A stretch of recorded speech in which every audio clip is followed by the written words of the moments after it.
आष्टी तालुक्यावर आज निसर्गाचा भीषण प्रकोप। ढगफुटी सदृश मुसळधार पावसाने शेती, जनजीवन आणि संपूर्ण गावकरी हवालदिल झाले।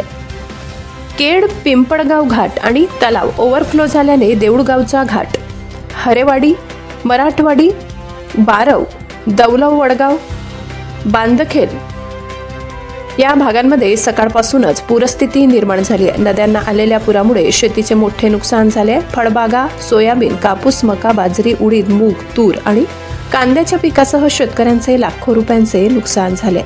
विहिरी बुजल्या, बंधारे वाहून गेले, कृषी पंप आणि डिझेल इंजिन नष्ट झाले। सौर ऊर्जेच्या प्लेटही पुराच्या लाटेत वाहून गेल्या।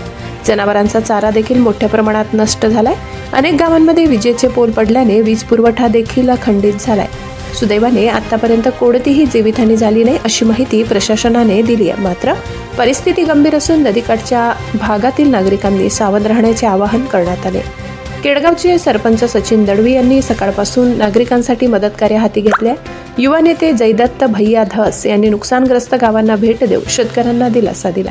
तहसीलदार आणि प्रशासनातील अधिकारी घटनास्थळी पोहोचून युद्धपातळीवर मदत करत आहेत। अंभोरा पोलीस स्टेशनचे निरीक्षक मंगेश साळवे यांनी परिस्थितीवर बारकाईने लक्ष ठेवून नागरिकांना सतर्क राहण्याचे आवाहन केले। नदीकाठच्या वस्त्यांमध्ये राहणाऱ्या लोकांनी सुरक्षित स्थळी स्थलांतर करावे असे स्पष्ट निर्देश दिले।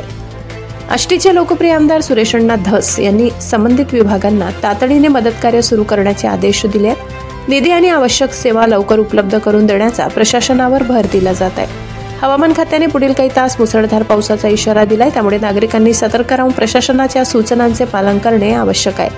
ही वेळ संकटाची असली तरी एकजुटीने आपण त्यावर मात करू। प्रशासन, लोकप्रतिनिधी आणि नागरिक एकत्र येत आहेत। शेतकऱ्यांसोबत उभे राहून मदतीचा हात पुढे करूया। सावध रहा, सुरक्षित रहा। या बातमीचा आढावा घेतला होता आमचे बीडचे प्रतिनिधी जावेद सय्यद यांनी।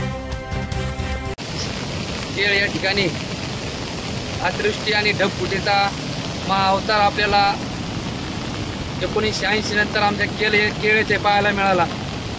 त्याचा पाऊस इतका भयंकर होता का अजून आम्ही एवढा पाऊस कधी पाहिला नव्हता आणि आमच्या मागल्या पिढींनी पण पाहिला नव्हता।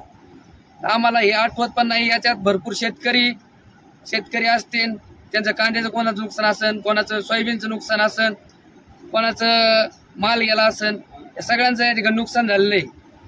आणि या सर्व सहकार्यांनी, सरपंच असतील, ग्रामस्थ असतील, यांनी येथे अडकलेल्या सर्व शेतकरी बांधवांना, जनावरांना, मुख्य चित्रपांना या ठिकाणी बाहेर काढण्याचा प्रयत्न केला। त्यांचे खूप खूप अभिनंदन।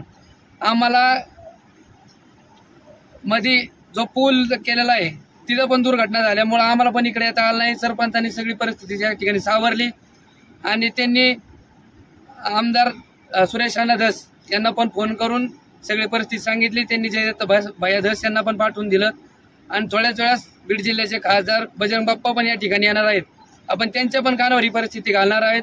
मी एवढीच विनंती करतो की शासनाने लवकरात लवकर आमच्या शेतकऱ्यांना एक दिलासा द्यावा आणि त्यांना या होणाऱ्या अतिवृष्टीतून सावरावं हीच विनंती करतो। आणि तालुक्यात पण बरेच या ठिकाणी अतिवृष्टी झाली, ढगफुटी झाली, त्यांना पण ईश्वरचरणी प्रार्थना करतो, त्यांना पण देव सद्बुद्धी देव आहे।